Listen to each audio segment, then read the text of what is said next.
most action movies and TV shows always present their central figures in a really positive light. They always use men with Hollywood bodies and fast cars and plenty of wealth.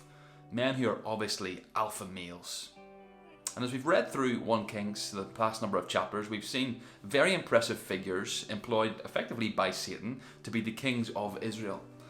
These are men who have power and prestige and wealth. They're people who have led Israel into a really godless state. And now in chapter 17 of 1 Kings, we see who God uses to fulfill his purposes. And it's not exactly the sort of person we would expect. We would expect God to use the Hollywood star, someone who's tough, someone who's got a great CV to pull situations in their favour. But actually God uses someone who we've never even heard of in the scriptures to this point, someone who's, as we'll see in verse 1, from a very insignificant place. He uses someone called Elijah. And the question we would really ask is, why would God use someone as weak and as significant as Elijah? Why not the Hollywood star? Why not the impressive character with the great resume and CV, someone who humans would look to and naturally follow? Well, of course, there are a number of reasons. One, which we can assume, is that God uses weak people to accomplish his purposes, to remind us that the true source of power comes actually from God himself. He is the one who ultimately brings about change and transformation in our world. He is the true hero of the Bible.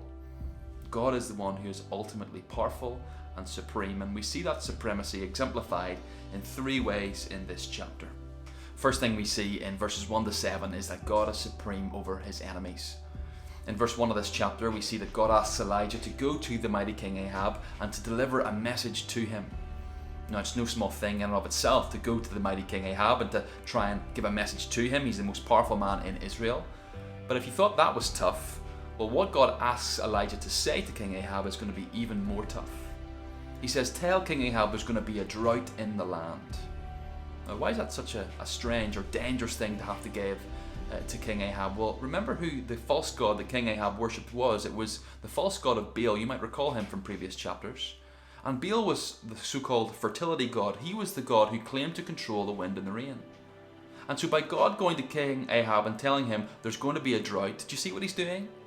He's effectively going toe-to-toe with the false god of Baal. Baal, who claimed to control the wind and the rain, God is going to him and effectively saying this, I'm going to beat you at your own game. And so after telling Elijah to deliver this message to King Ahab, he then asks Elijah to do something strange, to go to run and hide in the brook Kerith. And there he will be able to get water from the river, and he'll also get ravens who will come and deliver him bread. It sounds strange, but as you read the passage, God follows through on that promise. And the question remains, who would win? God or Baal? Well, the answer becomes abundantly clear in verse 7. It turns out there was indeed a drought. All rain had stopped. And God has proven himself to be supreme over the false god of Baal. God is supreme over his enemies. Secondly, we see that God is supreme over the unknown in verses 8 to 16. God has already asked Elijah to do something which seems very strange, to go to the brook Kerith and ravens will bring you food, they'll bring you bread. But that indeed proved to be the case. God proved himself in the midst of the unknown. But after the events in the brook Kerith, God then asks Elijah to do something strange once more in verses 8 to 16. He tells Elijah to go to a place called Zarephath in verse 9. Now Zarephath is enemy territory, that's in Sidon. This is the exact opposite place where Elijah would probably feel safe. It would be the exact opposite place where his instincts would tell him to go. Yet it's the exact place where God calls Elijah to go for safety. And the story gets perhaps even crazier when God says, someone's going to provide for you there, and the person who's going to provide for you is a widow. Once again, out of all the people who you would expect to provide for Elijah in his time of need, a widow would probably be bottom of the list. But as you read this passage, God proves himself to be the one who provides in unlikely circumstances. Why? Because he is the God who is supreme over the unknown. Thirdly then, we see that God is supreme over death itself in verses 17 through to 24. Things take a bit of an ugly turn for this widow in verse 17. You see that her son gets ill and ultimately dies.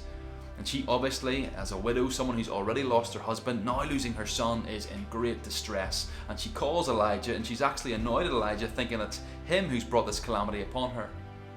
But Elijah actually stretches out his arm and miraculously, through God's power, raises this son to life. Not Elijah's doing. Ultimately, the power of this miracle was found in God and God alone. And God is proving himself not just to be supreme over his enemies or the unknown, but even over death itself. God is ultimately supreme, and I wonder how these three truths encourage you today. God is supreme over his enemies. The greatest enemy, Satan himself, even he finds himself under the control and sovereignty of God. God is supreme over the unknown. I wonder where in your life right now do you feel frustrated about the uncertainty of what will happen in your future. God is supreme. And God is even supreme over death itself. You know, we live in a world which is terrified of death. That's exemplified to us in so many ways, particularly with all the influence of this virus. We are people who fear death. Yet as God's people, we need not fear in the same way that the world does, because our God is supreme even over humanity's greatest enemy, death itself.